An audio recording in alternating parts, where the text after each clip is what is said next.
Hello everyone and welcome to mechanical classes by Swati. दोस्तों आज की वीडियो में हम डिस्कस करेंगे कि velocity triangle Pelton wheel turbine का कैसे ड्रॉ करते हैं, उसके बारे में हम डिस्कस करेंगे। मैंने आपके साथ लास्ट वीडियो में ऑलरेडी डिस्कस कर चुकी हूँ कि कंस्ट्रक्शन क्या है और वर्किंग प्रिंसिपल क्या है पेल्टन व्हील टरबाइन का। जिन जिन लोगों ने वो वीडियो नहीं देखे दोस्तों, आप जरूर जाके वो वीडियो देखिए, मेरे प्लेलिस्ट में है टरबाइन में, और फिर मैं उसका लिंक भी डिस्क्रिप्शन बॉक्स में दे दूंगी। वहां पर आप जाके देख सकते हैं कि पेल्टन व्हील टरबाइन क्या है, उसका वर्किंग प्रिंसिपल और कंस्ट्रक्शन का।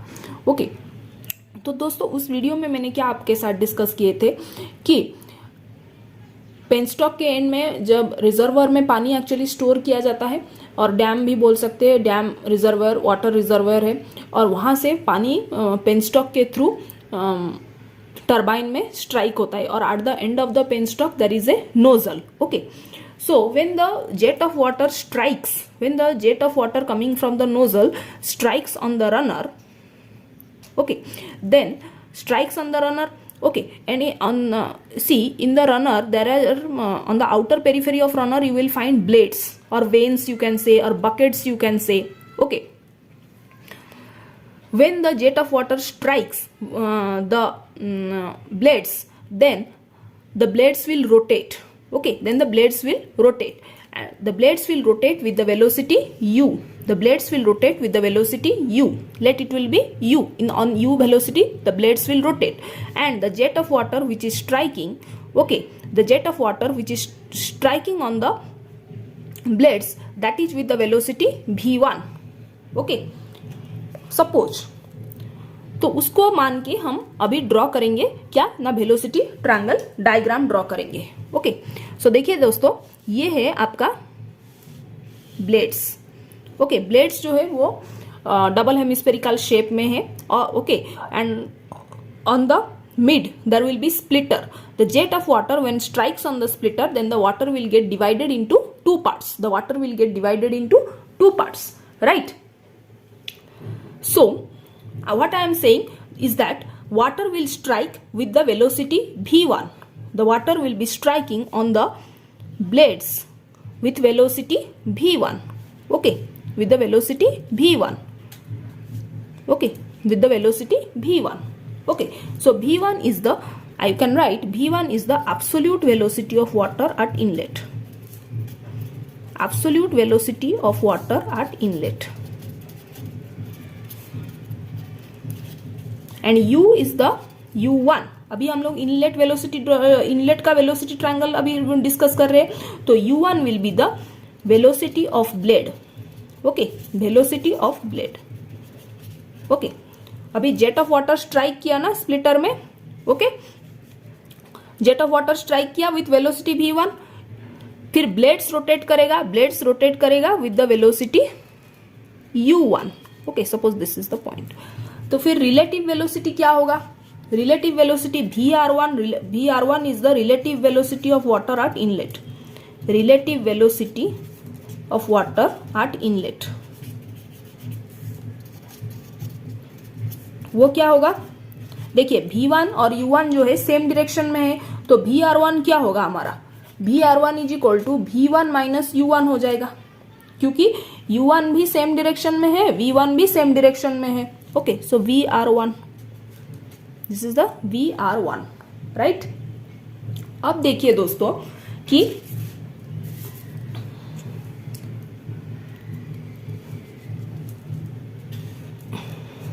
Suppose this is the V1। Okay, V1 का दो कंपोनेंट्स रहता है। क्या कंपोनेंट्स रहता है? हॉरिजॉन्टल कंपोनेंट को Vw1 बोलते हैं और वर्टिकल कंपोनेंट को Vf1 बोलते हैं। Suppose this angle is alpha. Okay, तो यहां पर क्या दो कंपोनेंट होता है वेलोसिटी का? दो कंपोनेंट होता है v1 का, एक होता है Vw1 और दूसरा जो कि हॉरिजॉन्टल है, और Vf1 जो है वो वर्टिकल कंपोनेंट है। ओके, यहां पर क्या है? v1 जो है हमारा हॉरिजॉन्टल है, v1 हमारा हॉरिजॉन्टल है।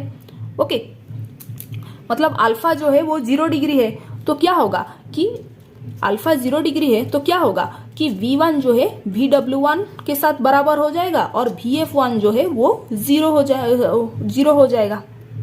ओके, ये इसको आपको समझना पड़ेगा दोस्तों। मैंने आपके साथ क्या डिस्कस किए कि V1 का दो कंपोनेंट्स रहता है, एक होता है horizontal component that is VW1 I have written, and the vertical component is VF1 is flow velocity and VW1 is the whirl velocity. Okay, और ये एंगल है अल्फा। यहाँ पर क्या हुआ है कि आप देख रहे हो कि V1 जो है पूरा होराइजेंटल है, यहाँ पर मैंने इंक्लाइन दिखाया ना, लेकिन मैं बोल रही हूँ कि V1 जो है होराइजेंटल है, तो V1 किसके साथ बराबर हो जाएगा, अल्फा तो 0 हो जाएगा, V1 जो है VW1 के साथ बराबर हो जाएगा और VF1 जो है वो 0 हो जाएगा। तो यहाँ पर हम लोग क्या लिख सकते हैं, V1 is equal to VW1। यहाँ पर हम लोग कंक्लूड क्या कर सकते हैं, V1 जो है वो VW1 के साथ बराबर हो गया। ठीक, इतना आपको समझ में आया। फिर अभी हम लोग क्या करेंगे, उसका आउटलेट वेलोसिटी ट्रायंगल ड्रॉ करेंगे। अभी देखिए, ब्लेड्स जो है वो स्ट्राइक किया, वाटर जो है स्ट्राइक किया, फिर वो निकलेगा, बाहर निकलेगा, तो VR2 वेलोसिटी के साथ बाहर निकलेगा, राइट, VR2 वेलोसिटी के साथ बाहर निकलेगा। फिर इट विल वाटर तो निकल गया VR2, फिर ब्लेड कुछ वेलोसिटी में घूमेगा, that is called as U2। Okay, अभी VR2 हो गया, U2 हो गया, तो फिर ये हो जाएगा आपका क्या, V2, it will be V2, this will be your V2। Okay, अभी V2 का दो कंपोनेंट्स है, मैंने आपको जस्ट बताया कि उसका होराइजेंटल कंपोनेंट होगा VW2, उसका होराइजेंटल कंपोनेंट क्या होगा, ये VW2 उसका होराइजेंटल कंपोनेंट होगा, और वर्टिकल कंपोनेंट भी एक होगा जिसको क्या बोलेंगे हम, VF2, right, VF2, right.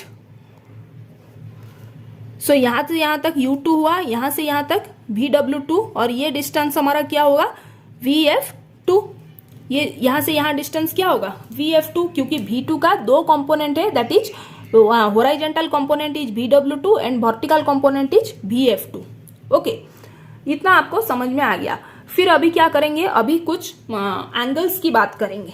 Okay, अभी कुछ एंगल्स की बात करेंगे, राइट। कौन से एंगल की, आप देखिए, ये जो है यहाँ पर ही स्टूडेंट्स कंफ्यूज हो जाते हैं। आपको 4 एंगल्स को अच्छे से समझना है, alpha, beta, theta and phi.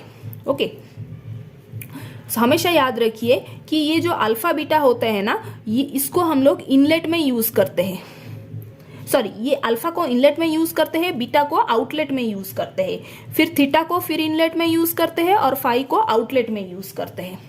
Okay, ये मैंने आपको लिख के आपको समझा दिए। फिर और एक बात याद रखिए कि ये जो अल्फा बीटा है उसको हम लोग कहाँ यूज करते हैं दोस्तों, उसको हम लोग यूज करते हैं एब्सोल्यूट वेलोसिटी विथ यू। अभी आपको मैं और अच्छे से समझाऊंगी। और ये थीटा और फाई को कहाँ यूज करते हैं, रिलेटिव वेलोसिटी विथ यू।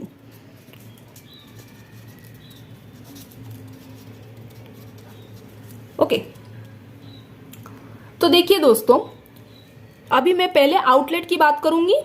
इतना आपको याद रखना है, ये जो चीज है ना बहुत ही इंपॉर्टेंट है, क्योंकि हर एक वेलोसिटी ट्रायंगल में आपको याद रखना पड़ेगा। ठीक, तो आप देखिए दोस्तों, हम लोग आउटलेट में अभी फोकस करते हैं। आउटलेट में पहले बीटा और फाई को फोकस करेंगे। बीटा कहाँ यूज करेंगे, absolute velocity with you. Okay, absolute velocity with you, absolute velocity कहाँ पर है, V2 है, विथ यू। यू मतलब इस डायरेक्शन में यू है। ओके, तो अब हम क्या करेंगे, इसको बीटा लिख सकते हैं, इसको बीटा लिख सकते हैं, इसको beta, this I can write beta. Okay, next, फिर phi relative velocity with U. Relative velocity with U मतलब ये रिलेटिव वेलोसिटी ये यू डायरेक्शन में है, तो यहां पर मैं क्या लिख सकती हूँ, ये वाला फाई लिख सकती हूँ, राइट। अब तो कोई कंफ्यूजन नहीं है, ये हो गया आपका फाई, ये हो गया आपका बीटा। और एक बार लिख देती हूँ, ओके, बीटा, राइट। तो अब हम क्या करेंगे, अभी इनलेट में फोकस करते हैं। देखिए, इनलेट में क्या है, अल्फा है और थीटा है, ये दोनों इनलेट है, अल्फा और थीटा। अल्फा क्या है आपका, अल्फा क्या करेगा, एब्सोल्यूट वेलोसिटी विथ यू। तो यहाँ पर तो कोई डायरेक्शन, कोई एंगल ही नहीं बना रहा है, एब्सोल्यूट एंगल ही नहीं बना रहा है, एब्सोल्यूट वेलोसिटी विथ यू बना रहा है क्या कोई, एब्सोल्यूट वेलोसिटी मतलब V1 कुछ u के साथ कुछ एंगल बना रहा है क्या, नहीं बना रहा है। तो इसका मतलब क्या होगा कि अल्फा जो है वो तो 0 डिग्री है, वो 0 है। और फिर नेक्स्ट थीटा, थीटा क्या कर रहा है, थीटा कुछ एंगल बना रहा है क्या, relative velocity with you. VR1 कुछ एंगल बना रहा है क्या आपका यू के साथ, नहीं बना रहा है। इसका मतलब क्या होगा कि थीटा भी हमारा 0 डिग्री है, तो ये दोनों तो 0 डिग्री हो गया, राइट। तो ये होता है ओवरऑली आपका velocity triangle of Pelton wheel turbine के बारे में, ओके। और दोस्तों U1 और U2 जो है वो इक्वल है, और U का formula U1 is equal to, दोस्तों देखिए U1 is equal to U2 है, ओके। यहाँ पर पेल्टन व्हील टरबाइन में U1 जो होगा मतलब ब्लेड्स जो रोटेट करेगा इनलेट में, जब पानी बाहर भी जाएगा मतलब पानी जब निकल जाएगा बाहर तो भी वो सेम वेलोसिटी में रोटेट करेगा। तो U1 is equal to U2 है, which is equal to your pi dN/60। D is the diameter of runner, N is the revolution RPM, okay. तो ये आपको याद रखना है कि U1 जो है पेल्टन व्हील टरबाइन में U2 के साथ बराबर है, okay, which is equal to your pi dN/60।